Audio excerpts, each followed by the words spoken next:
Good afternoon, everyone. I'm honored to be here today with three leaders from the Aspen Global Leadership Network who are driving change and disrupting industries by using technology and alternative business models. They're really approaching some entrenched problems with new solutions.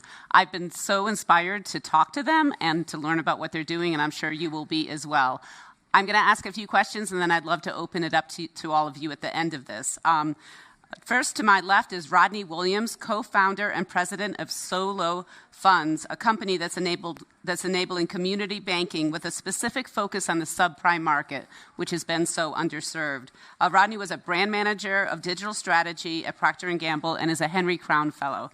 Great to have you. Carter Dredge is a lead futurist for SSM Health, a large Catholic not-for-profit healthcare system in St. Louis that's doing some amazing work breaking up the insulin market and many other things. The first American to be accepted into a unique business program at the University of Cambridge and is a Health Innovators Fellow.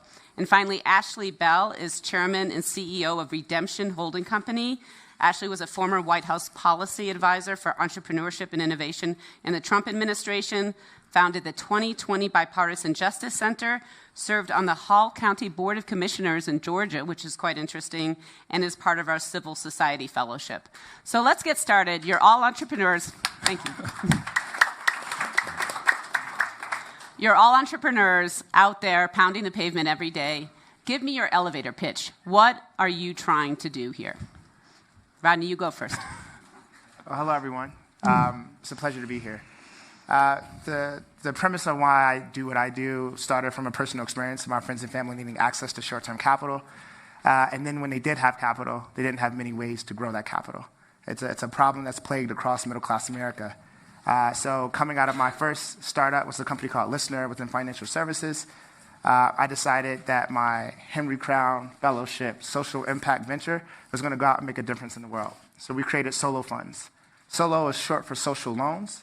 And we allow people to lend and borrow from each other. Number one, giving access to short-term capital under $600 when people need it. On the other side of the marketplace, we're allowing everyday Americans to fund that capital and make a return. What has happened over the past 4 years is that it's quickly become the largest consumer finance company ever founded by African American. We're a BCorp. We're actually lending or enabling about $20 million of capital to underserved communities every month. And that's Solo. Pretty good elevator pitch. Carter, you're up next. Yeah, so I work as a futurist for SSM Health. It's a large organization, about 40,000 employees.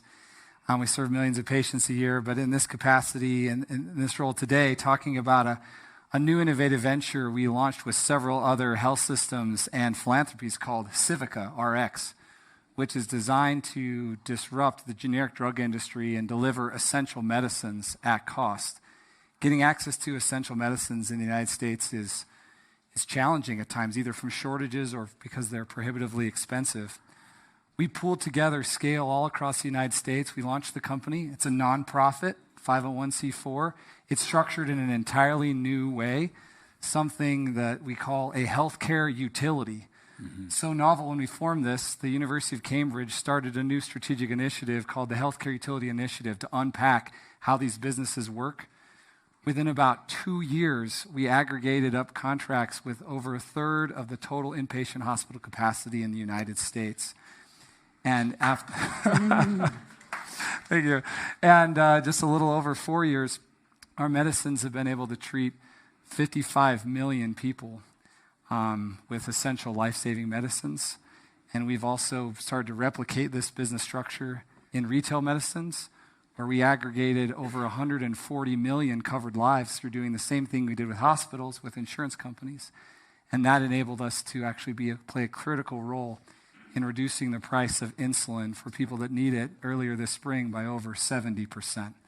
So, which has been a medicine that's been around for 100 years, and it's been very expensive to where recently studies show that 25% of Americans had to inappropriately ration it due to cost. So new business genre, and new structure to deliver essential services in a novel way to re-platform how healthcare services are delivered in our country. That's what we're working on. I say wow every time I hear this. It's great stuff. Ashley, you're up. Yeah, so my name is Ashley Bell. I'm CEO of Ready Life, which is my fintech, and then Redemption Holding Company, which owns the first black bank in the Rockies, where you are now. It's the first time ever that's ever happened. And when I talk about my why and kind of how I got here, my co-founder of my companies is Dr. Bernice A. King, who is the youngest daughter of Martin Luther King Jr. And Dr. King and I, talk about a lot of her father's quotes. You will hear a lot of people talk about them all the time, but one that doesn't get a lot of play is the fact his quote about the inseparable twins of racial inequality and economic inequality. You cannot have a conversation about racial inequity if you don't talk about economic. They are inseparable. And the night that the day that her father was assassinated, we had over 140 black-owned banks in America. Today you have 17. And that precipitous decline has evaporated hope all across our country. And so every time America has an economic downturn, we lose a third of those black banks. 1976, a small black bank that my great-grandfather started in a small town in Georgia that was built to finance products for sharecroppers. We actually were in the business of financing black farmers buying back their land from their former slave owners. Part of that was my family's legacy. We bought our farm back from our former owners. This bank went under in 1976, like a third of the black banks that went under because the economy went down, opportunity was dwindling across the country. Carter had so many things going on, and part of the answer was, let's over-regulate the banks. And let's be honest, regulators are police. And at the end of the day, we know policing acts a little different in different neighborhoods. And in our neighborhood, we got shut down. And with that, a lot of opportunity was gone. So Dr. King and I saw this as an opportunity for a little bit of redemption, to rethink what black banking can look like in our country. And that's why we named this bank Redemption. That's why we bought a bank in the whitest city, in the whitest state, in the whitest place possible, which is Salt Lake City, Utah.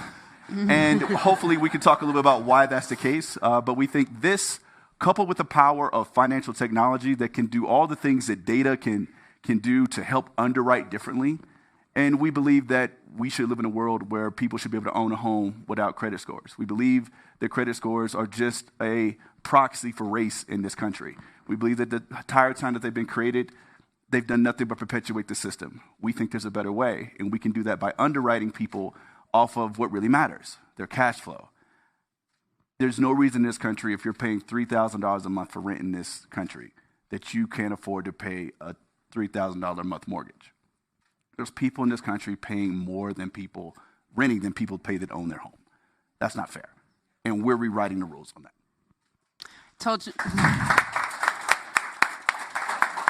I told you would be inspired. Carter, what's your why? It's quite a story. So I grew up in a 4-generation home. My great-grandmother was born in the 1800s.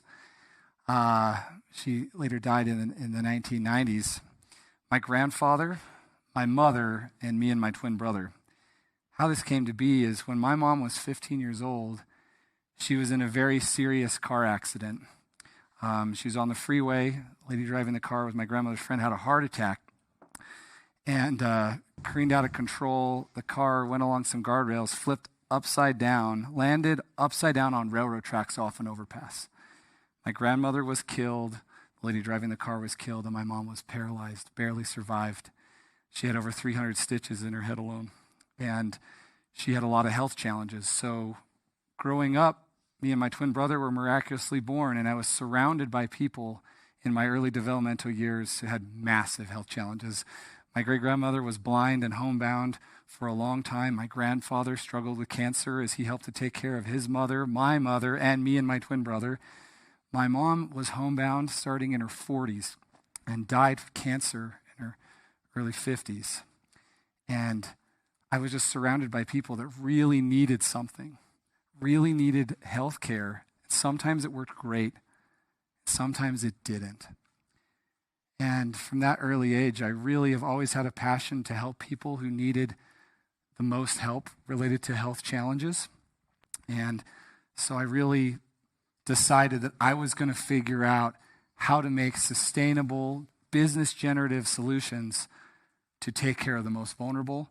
Because when I see a problem in the system, I don't just think of GDP. I think of human suffering. and I think of real people like my own family, and that's my why. That's why I do what I do. Mm-hmm. Rodney, you started at P&G, pretty traditional business start. What is your why for jumping off of the established track to do a startup like this? Well, let's be clear. It's my second time doing it. Okay. So my first was a company called Listener. It's a 4 times CNBC disruptor company.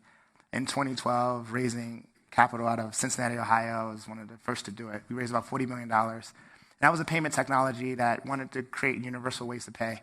And at that time, I really felt like contactless solutions was predicated on an expensive device called an NFC.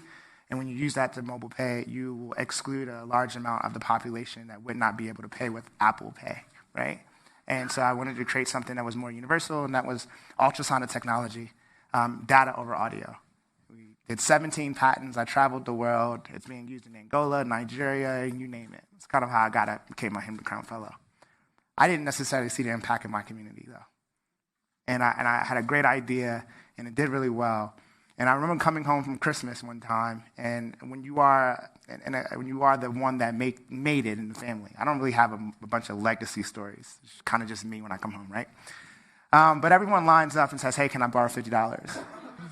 Can I borrow $100? Can I borrow $200? Can I keep the rent on? And at some point in time, I got really upset about it because I thought it was just a problem with my family. When I double-clicked it, it was a problem that was much bigger than just my family. It was a problem with everyone else. So when I decided for my next thing, I was going to go out and change the way the financial system works. And to do that, we were going to have to start on a blank piece of paper and say, hey, if I was going to design a new type of product, how would I design it? What would I do? And then obviously it has turned into what I do every day. So I want to get into how you guys are doing it and how you're using different methods to challenge the structures that are there. Ashley, you want to start? Yeah, I'll start with the tech side of it because when you talk about creating wealth, and especially if you're Black and you're trying to raise money, it's far too many times people think if you're trying to help people that look like you, it must be alms, it must be charity. It's probably not going to make any money. So they're kind of like, we'll send you to our social impact folks, which is nothing wrong with that, but Black people like making money too. And there's nothing wrong with doing that in a capitalist country. So the reality was that I had to realize if we're going to move the needle, I got to figure out a way to create a marketplace where everybody can make money. That's the bottom line. In America, that's the only way. If people just see you doing it as charity, it will only be as popular as the last martyr. Whoever that last martyr was, whether it was George Floyd or whoever, or any other ones before him, or the ones that will come after him, you got about a 2.5-year span where America will care, and then they won't. And then you're back where you started. So we have to figure out a way of building institutions and changing systems. And so for me, I went to the banks and I said, okay, look, you guys were redlining for decades. So raise your hand if you know what redlining is. Good. So redlining, for those that don't know, got some kids in here, you would draw a red line and say the people in here can't get loans. And most of the time, they're Black and brown and marginalized people. Well, Community Reinvestment Act was created to basically say, all right, we're going to force banks to do loans in this one area to try to undo that. Well, they're not really good at that. They're supposed to do it. They're not good at it. But my thing was, let me help you be better at it. Because the people in that community don't trust you, first off. Because the top 10 banks in our country, every single one of them has a lawsuit or a consent decree for not giving loans to those exact same people. And that's in the last 5 years. So we're not talking about a long time ago. So for me, it was, let me help you be better at this. And so I will go into that community. I will find people who I told you that model who are paying as much for rent as their neighbors are paying in a mortgage. So we know they can pay. But your credit score tells them they can't. And credit scores are fundamentally racist because if you truly believe a credit score, if you believe those big 3 companies, then you will honestly have to believe that 56% of Black people are not trustworthy of owning a home. And we all know that's crazy. There's no half of a whole race of people that should not be able to live in a home. That's just wild that we would even accept that as a predicated notion to even have a conversation. So what we do is we go and say, look, let's negotiate, banks. Let's just base it off of what they're paying on their rent as a cap because we know they can pay it. But I don't want to use a credit score. So you get what you want. You get the CRA credit. So you can show the regulators that I'm loaning in this place that I've created perpetual poverty for decades. But we get what we want, which is alleviating the burden of a racially systemic system called credit scores. So that part is hard because we're doing something that hadn't been done. You will hear a lot of people up here at this conference talk about alternative modeling for underwriting for a whole lot of stuff, auto loans, unsecured loans, but mortgages is a whole different ballgame. And that is how you create wealth in this country. The reason that black people have 10% of the wealth of white people in this country is because only 44% of black people own a home. 74% of white people own a home. And there is your gap. You close that gap, you can close the racial wealth gap. So if you had to actually prove to the banks that the repayments are high, that the people who are spending $3,000 to rent every month, that they will pay a mortgage, have you had to get data together to prove your case? I mean, you can show the banks that they paid it. That's well. The reality is, if you look at Experian or any of the big three and you pull your credit score and you go to the bank, nobody's rent payments are on there. There's a couple of them that'll do a boost to say, oh, you showed you pay your rent. Here's 5 extra points. Means nothing. Because even when we mean marginalized communities, show that we have equal credit score and equal income, we still get higher interest rates, even if we do get approved. It's a no-win proposition. The whole system is rigged. So for us, we have to not just advocate for justice, we must innovate for justice. And that innovation begins with creating new systemic plans and opportunities for people outside of the construct that has created racism in our country in the first place. Such powerful points. Carter, you have started a nonprofit 501c3 that you said basically nobody owns it. So you're not going to be getting rich off of this. Nope. And just explain how that works and how you've been able to sign up so many hospitals so quickly. Happy to. And building off what Ashley said, I think is critical. How do you create a sustainable business model? How do you actually start to shape and change the institutions that undergird what we know? So often, form follows finance. What's incented is what happens more often than not. When we looked at this problem, if many of you might remember the whole incident with Martin Shkreli, where there was this instance where there was a drug that got bought up, in this case it was Daraprim, to treat something called toxoplasmosis, which for most people is not a big deal. But if you're immunocompromised, et cetera, you could die. 5,400% change in one day. And what happened is a lot of people that couldn't get this before, they had real struggles. We looked at this problem, said, are we going to be able to do it through regulation? Too uncertain, too long. People are struggling, they're hurting now. The other thing we balanced was if we do a traditional startup, we could likely do it, but it's going to take a really long time to get there. And if it is successful, how do we make sure it doesn't perpetuate the same problem as before? We needed a new incentive structure, and we needed speed and scale. So what we did is we looked at a critical set of essential drugs that were purchased directly from hospitals, which means we didn't have to, in this particular instance, directly confront the 3 PBMs that control 90% of the pharmaceutical market. We said we wanted to go directly where we could avert patient harm. We pooled together, day one, 500 hospitals before the business. Day one it launched, we had 500 hospitals engaged that we signed 5-year contracts to purchase these drugs. We made a commitment that we were not going to bend when the market started to pick us off. Once you enter into a market, the incumbents can come in and just undercut you, and they squeeze you out until you go away. We had to enter big, we had to enter long. We augmented that with $30 million of capital from philanthropists, including a billionaire philanthropist. And what we did is we set the company up that no one could own it. It's a nonprofit. It's governed by these systems. And the way we got financing was we financed it from the customers. And by doing that, it created a virtuous cycle. There was no external financing group trying to basically up the rents they wanted to extract. It was financed by customers who had philanthropists directly on the board, and we made it impossible to change the structure without unanimous voting to ever change the structure to deliver what we needed to. This is important because one last thing for us to talk about changing the institutions. Many times when companies enter the space and they become successful, they get bought by the very companies that are trying to get disrupted.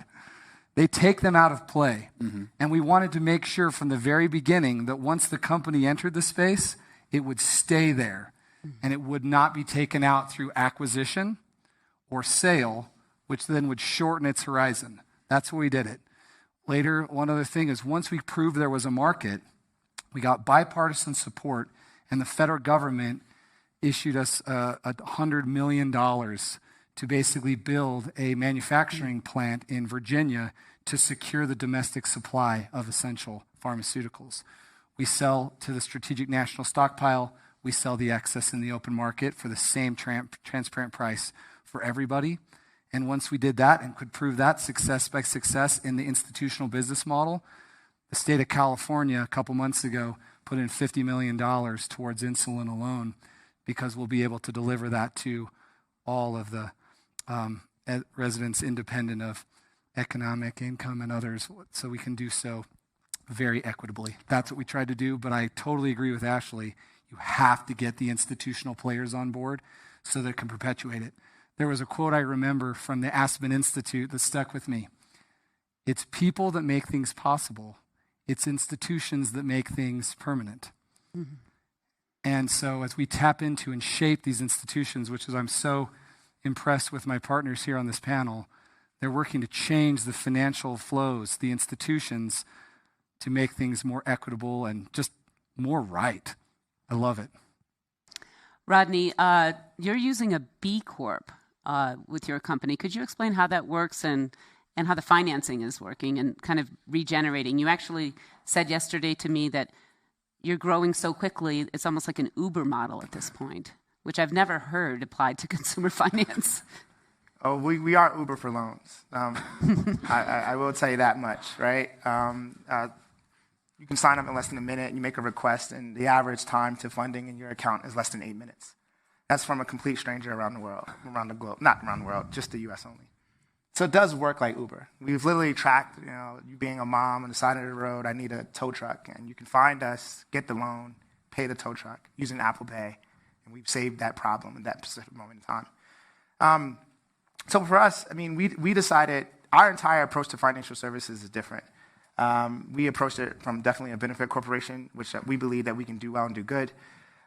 So what that ultimately means is that a third party has come in and looked at our financials, and when we talk about profit margin and the way we're distributing our business model, it's better. It does good, and it's equal, right? And I think that's number one thing that we've done when you look at our business model. From our business model standpoint, that I think is really, really important, and how we kind of rewriting the rule of a financial service company, is that we've done a lot of things differently. Borrowers set their own terms. This is you going to the bank and you telling the bank what you want to pay. That's solo. Borrowers come in, make a request. They then tell the market what they want to pay for it, and they do that in a voluntary tip and donation. And something else that they said wouldn't work, but it feels good when a borrower does this, right? Mm-hmm. As a lending member, I look at the loan and I decide to lend based on that tip. The donation goes to solo. But we are an entire platform or marketplace. We do not lend our capital or lend anything ourselves. What we do is make it safe.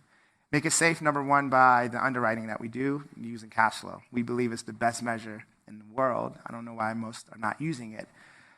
We do not use any of the traditional systems to underwrite. Cash flow, and by the way, it works 5 times better. So we're doing 60,000 loans per month, and our default rate is 5% for the worst, highest risk folks. Well, that's what they told us. Right? Now, that's their underwriting. Now, we handle all money movement. Why when you get a loan today, do you have to come back and manually pay when it's due? It should kind of be automatically set up. We can connect to the banking systems. We can see when you have that balance, and we should be a way to automatically do that. And if it's not there, we shouldn't pull it and get an overdraft. These are just standard things that are built into Solo. Also, from a recovery standpoint, we don't outsource recovery. We don't outsource anything. So we don't sell our data. We actually handle the recovery of the loans post-delinquency. Now, so when you do technically marketplace, origination, underwriting, recovery, there's more areas for you to extract revenue so that you don't have to extract revenue on the backs of the borrower, right? And you can create a balanced product. So that's technically what we've done. Balance means lenders make returns. Our lenders make average of 20% APY. Borrowers get capital at an average of 13.4%, right? We help move it all. We make a little slim piece, right? And that's how this whole thing has been able to work when everyone said it wouldn't. And can you just give me a quick beat on the subprime market? There's kind of a familiar theme here of untapped markets, people not having fair access to resources. But, you would think that this market would be crowded with all sorts of competition, but but you found that it was completely neglected. Completely neglected. It's crowded, but it's crowded with subprime credit cards. Capital One. It's crowded. It's very crowded. It's a $190 billion market. That's the fastest growing consumer finance market. One of the largest investors in that market is BlackRock. Do what you want with that information. It's doing very, very well, right? Now, the problem with that is I think payday loans have had a bad PR, so they're a smaller portion of subprime lending today than they've ever been. And then fintechs who have tried to go after it tend to get squashed. That's what's happening, including us. We faced our level of scrutiny. If you can do a Google search, you'll see it. Now, what we understand is there's a vested interest to protect the credit industry that operates in subprime lending, who we've actually just commissioned a total cost report where legally, and this is one of my biggest problems with the financial service system, is legally there are fees excluded from the APR. If you go get a mortgage, you know all the other fees that you tend to have to pay. Well, in a credit card, it's the same way. There's fees that are included, and there's fees that are not. Annual fees, subscription fees, transaction fees, late fees. But something like a late fee, when 80% of consumers in this market pay late, is not included in the cost of that particular credit. So what I'm ultimately getting at is that the entire infrastructure of it is kind of designed to take advantage of a group that has not had the innovation, and more importantly, hasn't had a founder who has experienced it that can point it out and say, well, we don't want to do that anymore. And that's really the biggest difference between our company and how we approached it. And I'll leave with our final measure, and this is what we hold our company to. The average financial service company has a net promoter score of a 44. We have a 90. It's equivalent to Nike or Patagonia. That means every day that when we survey our users, 90% feel a level of commitment to the community that we've built. And that's the emergence of something very, very different, a financial service company that's much more focused on how we make our consumers feel than how we benefit from them.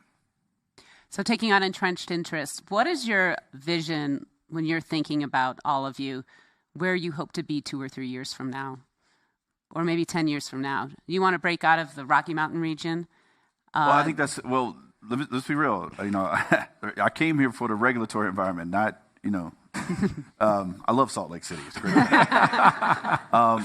But the reality is this. The reason we chose Salt Lake City because the regulatory environment is great. It's a great place to launch a national platform. But the reason that black banks struggle, let's separate financial institutions from banks. We still live in a country where banks are necessary, okay? A lot of fintechs, I own a fintech, got a lot of fintechs out here, a lot of them sit on top of banks many times, Cash App, Venmo, all that stuff. The reality is this, Cash App, financial technology is crippling the black community quicker than anything else when it comes to the money movement between Cash Apps and Venmos of the world. And here's exactly why.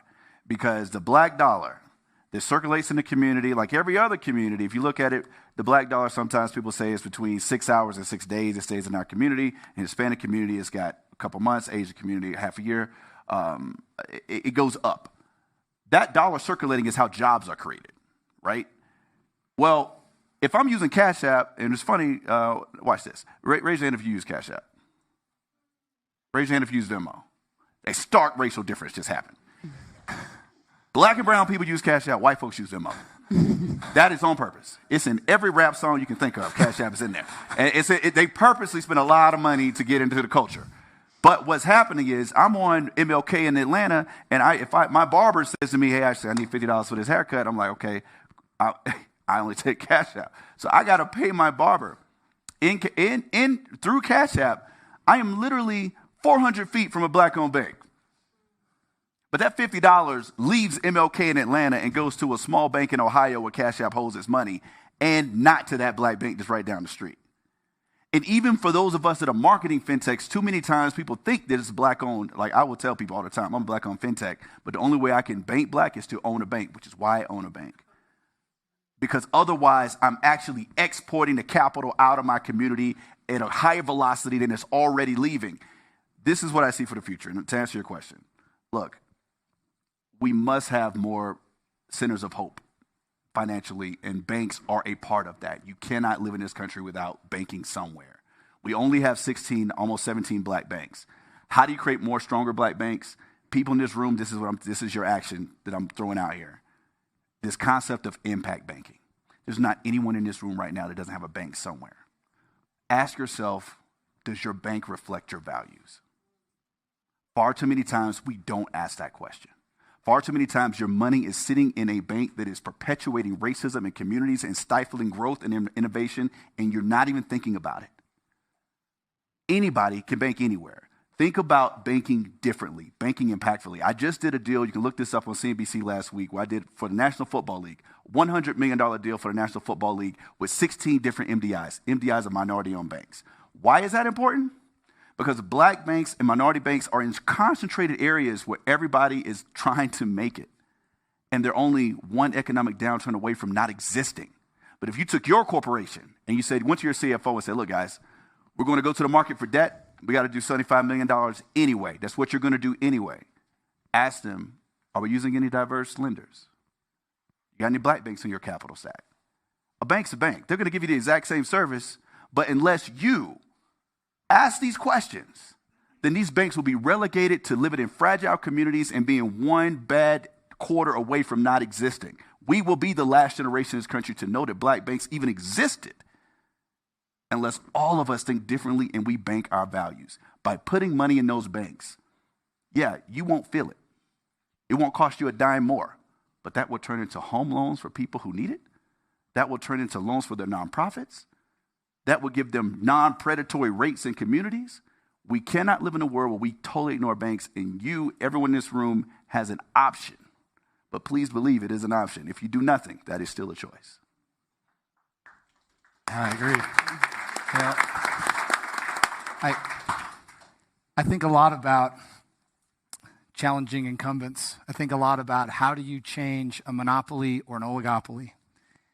And the term that we use within this work that we're leading is we actually call it disruptive collaboration. Mm-hmm.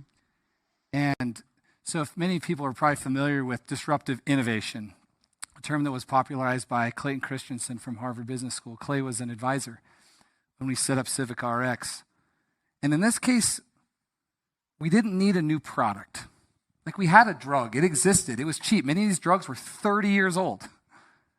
But we needed to work differently in how we solved the problem. We need to collaborate. So this notion of disruptive collaboration is, how do you get this massive scale quick enough to challenge the incumbent before it's too late, to challenge it with enough scale that it can be efficacious. So what I think about is, we have meaningfully changed the dynamic in an oligopoly of pharma that many people said was impossible. When we were starting this, people told us, don't even start. We've made impact.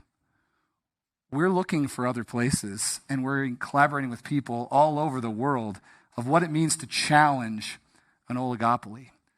One other nuanced thing about introducing these new nonprofit vehicles that we call healthcare utilities that makes it incredibly powerful is we don't have to traditionally win to win.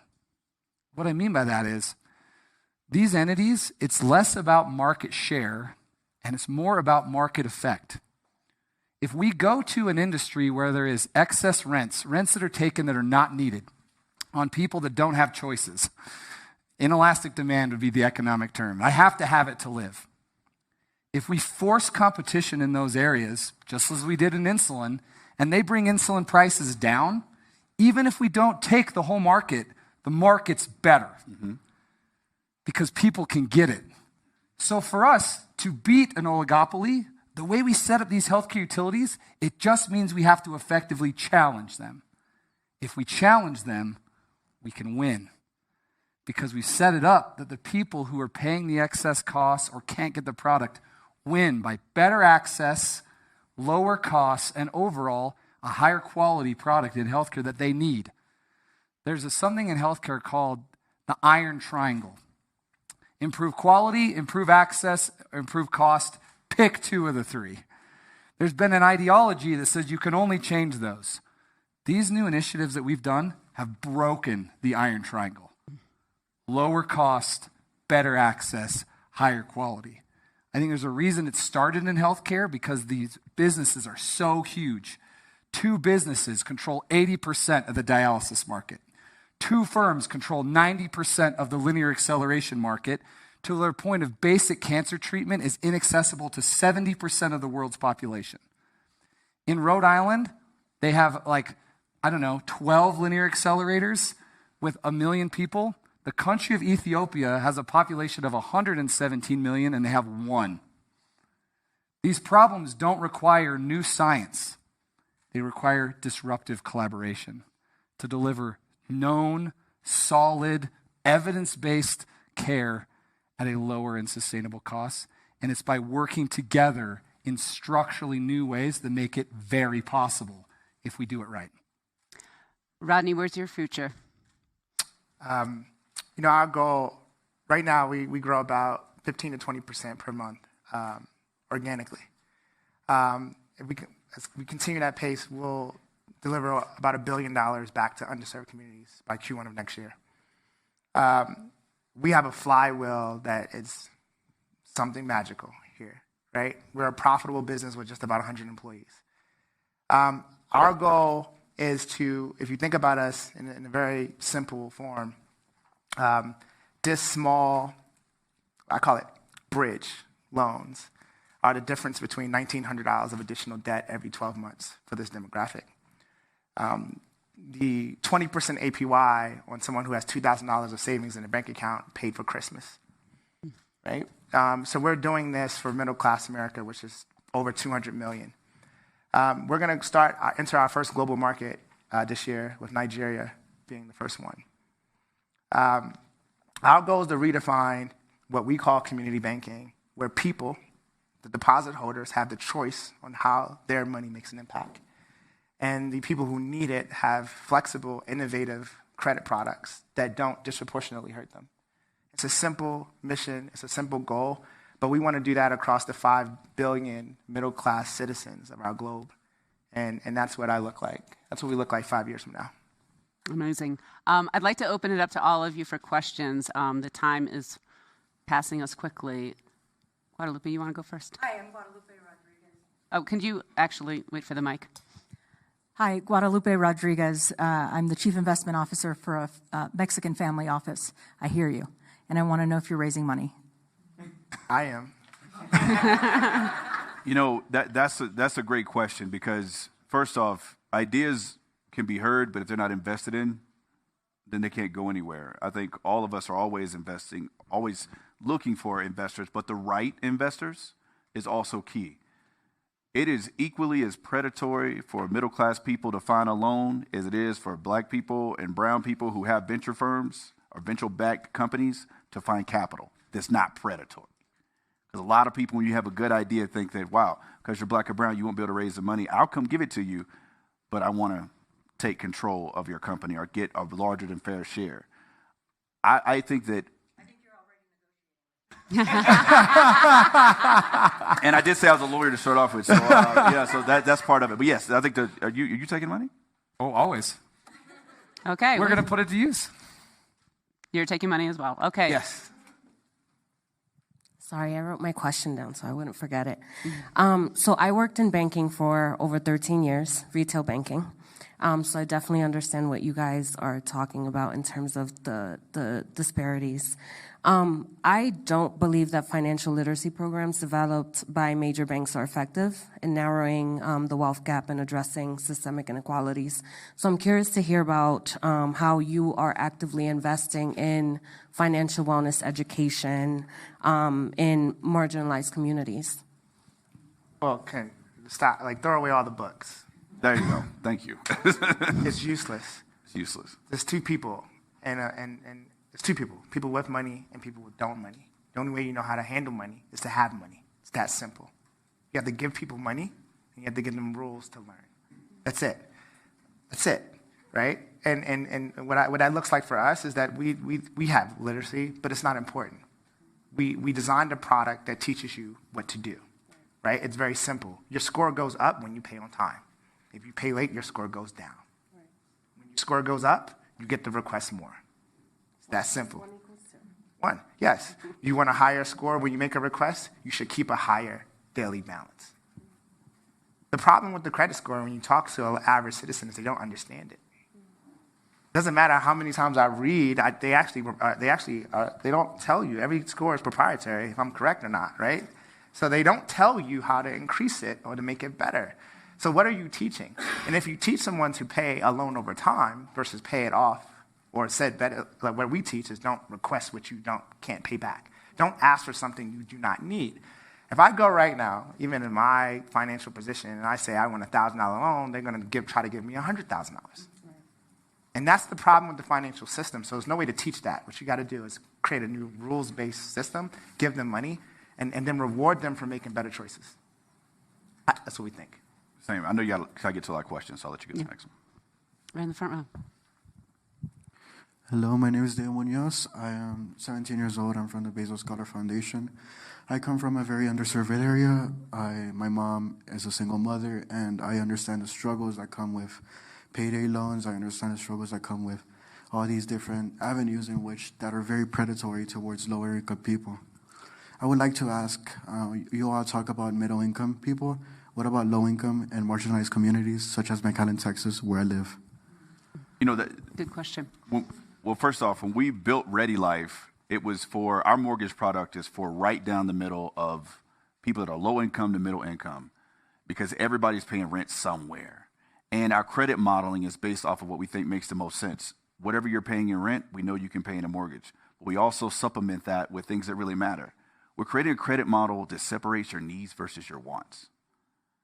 Now, it should matter to me if I'm trying to give you a mortgage, if you paid your light bill, if you paid your rent, if you paid your car note to make sure you can get to work, the things that are necessary, that you know everyday people are struggling every day to do, and they make it happen. But the credit system doesn't understand is that credit cards are really like a safety net many times for middle America. They use them for car breaks down, somebody got sick, something happened, and they will carry that balance until they can pay it off. But the whole time they're carrying that balance, the 3 credit bureaus have just tanked their score. They tanked their score for a year while you're trying to pay that off, when the reality is that your parents probably paid that rent on time or almost on time every month. But the system tells them they couldn't have a house because the alternator went out 2 years ago, or they missed a Discover card payment. As we just talked about, we have to create a new system, and educating people on how to play a rigged game is not going to move us forward. Other questions in the back? Hi, for Rodney and Ashley. The pay card industry has really changed how people are getting paid who aren't traditionally in the banking system. Are either of you looking at either partnering with a platform that does that or making your own? I got prepaid, is that what you mean? Yeah, so you get paid with a debit card. Yeah. One of my brother organizations, Mocafy, does that. Well, they does a good job of that. That's one of those companies that is very needed, but like every other company, it's hard to scale it. Right. Look at Mocafy. They do a great job, but the bottom line is that prepaid card that he has primarily only works when there's a slush of government money coming through, and the government needs to get it to people. And that's great when you're going through COVID and you got to find somebody that lives under a bridge or doesn't have a real address, but they need a card to get the money.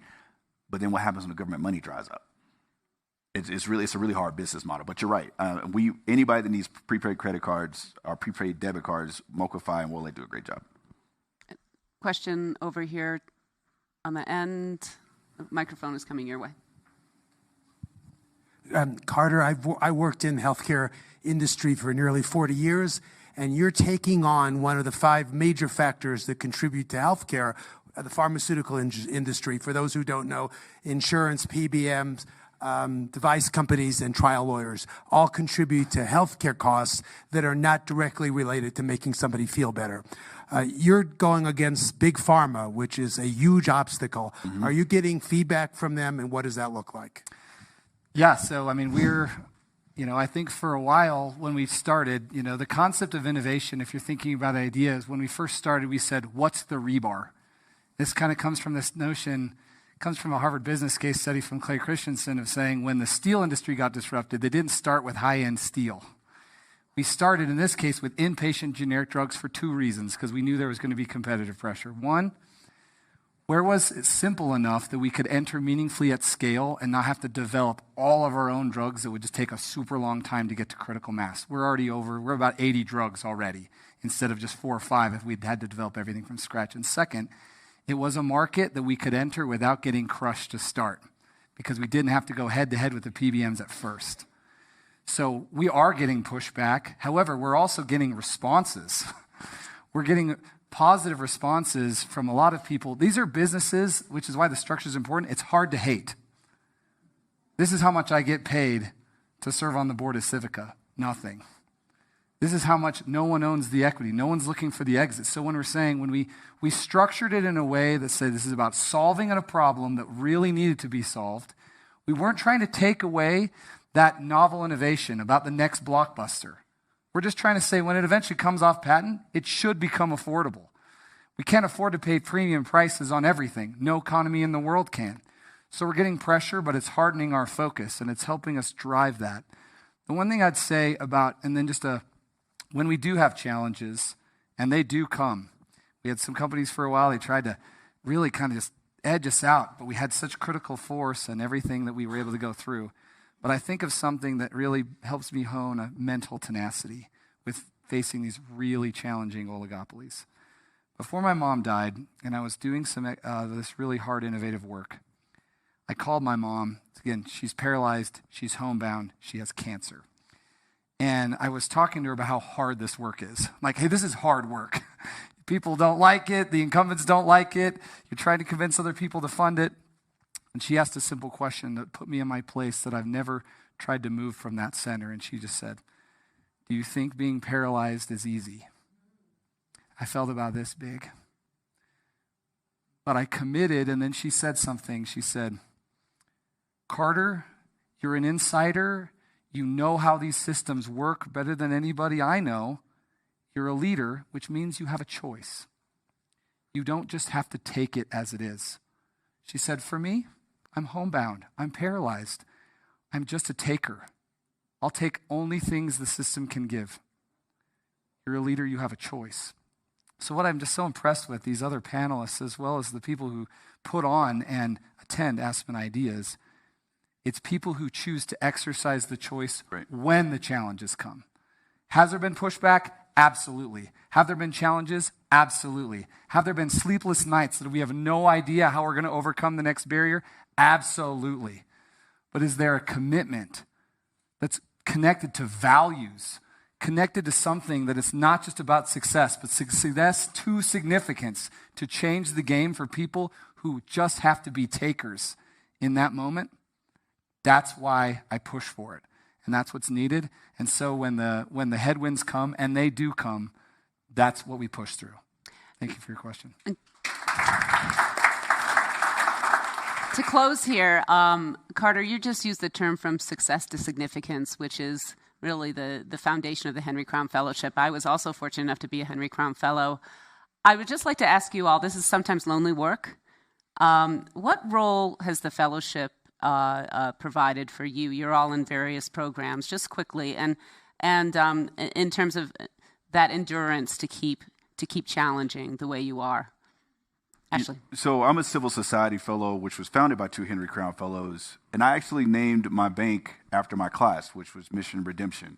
When I talk about redemption, I say that because we are all trying to redeem this nation. What I'm discussing today and what you've heard today is a story that is only unique to this country. Black people in this country have a journey that no one else has had to take. That is, we came to this country as capital on somebody's balance sheet. And we were told that we need to take a journey to become capitalists. And that journey is what you're hearing. How do you go from being capital to becoming capitalist? The road to trying to get access to this capital, every study shows that when black people apply for loans, it is 57% of them suffer mental anxiety, depression. What is privilege? Privilege is applying for a loan and not thinking about whether or not your race is a factor. That is what we want everyone to have. That is how we redeem this country. So if you're investing in a business, if you're thinking about banking your values, ask yourself, is the place where you're putting your money, do they offer grace and do they offer mercy? If they can do those things, then you can have redemption. Rodney. I think the fellowship has just been incredible. Half of them turned into my investors. They saw it from the beginning, right? They saw the ugly logo, and the terrible website, and the presentation that looks pretty difficult, right? To see where it is today, they're in it together. We're in this together, and I didn't know I needed another family, and I got one. And include, funny enough, I was in this very room at the end of a week-long seminar as part of the Health Innovators Fellowship, where I made that commitment and resolve to basically pursue this vision, develop this genre. In consortium with my family, we sold our house, moved to the UK, dove headfirst into this program, all with the support of the fellows. They became confidants, advisors, advocates, networkers. I can honestly say my involvement in the Aspen Institute changed the trajectory of my life. It changed my life, and it made me want to do better for others.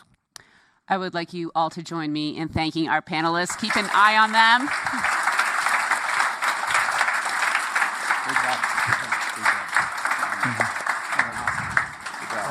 Thanks so much, and you have seen 3 very powerful combinations of ambition and mission, and we can't wait to see what you all do. Thanks for watching our YouTube channel. Follow today's top stories and breaking news by downloading the NBC News app.